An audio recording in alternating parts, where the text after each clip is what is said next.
গোষ্ঠীদ্বন্দ্বে উত্তপ্ত হয়ে উঠল বীরভূম। মমতা বন্দ্যোপাধ্যায়ের বারংবার নির্দেশ সত্ত্বেও কাজল শেখ অনুগামী অনুব্রত মণ্ডলের অনুগামীদের গোষ্ঠীদ্বন্দ্ব লেগেই রয়েছে।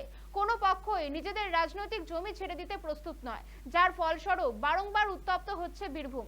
নানুর থানার অন্তর্গত ধূপসা অঞ্চলে বাসাপাড়ার ৩ নম্বর বুথের পঞ্চায়েত মেম্বার সহ তার পরিবারকে বেধড়ক মারধরের অভিযোগের তীর কাজল শেখের অনুগামীদের দিকে।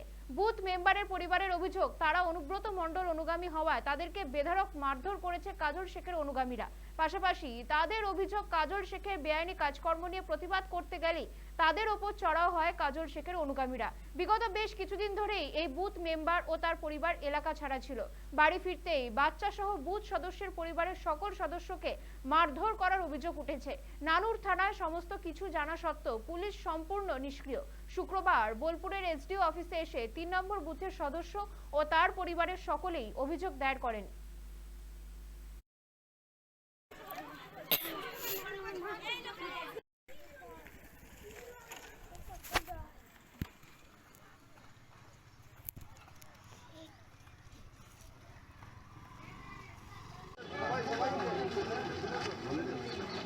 যে মেরেছে, ও যে মার খেয়েছে এবং আমাকেও মেরেছে, ওটা আমার ছেলে। তো ওরা মোটামুটি প্রায় 25-30 জন ছিল সকাল টাইমে, 8টা-9টা টাইম। এবং আমাদের ক্যাম্পের কাছাকাছি বাড়ি।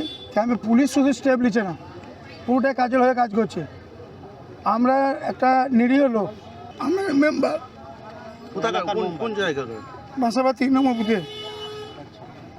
আমার মেম্বার হওয়াটাই হচ্ছে দোষ। কেন ওখানে কাজল ভাই যারা মানে দুর্নীতিগ্রস্ত লোক, তারা যারা করে খেতে পায় না। আমরা ধরুন কাজল ভাই যে কথাটা বলে যে খাবো না, খেতে দেবো না, কিন্তু ও ভুল বলে। ওর কাজ হচ্ছে লোককে বলবো এক, করবো এক। ওর লোকরা চুরি চামারি করে খেয়েছে, বালি বেচে, পাথর বেচে, আনলিগাল হাট চালাইছে, আজও চালাইছে। অথচ ওখানকার লোকাল পুলিশ তারা সাপোর্ট করছে। আমরা ওইসব প্রতিবাদ করতে গেলে আমাদের দোষ। আমরা খাবো না, খেতে দেবো না, সেটা আমরা বলছি। আমার ছেলে, আমরা সব ঘরের ভিতরে বসে আছি।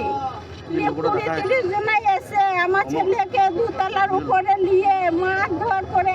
আমার ছেলের সোনার গলা চেন ছিল, আংটি ছিল, আমার কানের হাতের বালা, আমার বৌমার সোনার জিনিস সব, আমাদের কাপড় চোপড় সব খুলে আমাদের উপরে এসে অত্যাচার করছে। আমরা কিচ্ছু করিনি, তার উপরেও আমাদের সবাইকে এসে যা না তাই কাপড় চুপড় টেনে ছিঁচড়ে জিনিসপাতি ছিঁড়ে পুরো যা পেয়েছে নিয়ে চলে গেছে। বাঁচাতে যাচ্ছি আমার স্বামীকে, আমার শ্বশুরকে, তো আমাদেরকে মারধর করছে সবাইকে। আপনাকে মেরেছে? হ্যাঁ, আমাকেও মেরেছে। সিঁড়ির ওপর থেকে আমাকে ফেলে দিয়েছে, আমার স্বামীকে বাঁচাতে গিয়েছি আমি। তাই আমরা কাজলের বিরুদ্ধে অভিযোগ করছি, এর বিচার চাই আমাদের।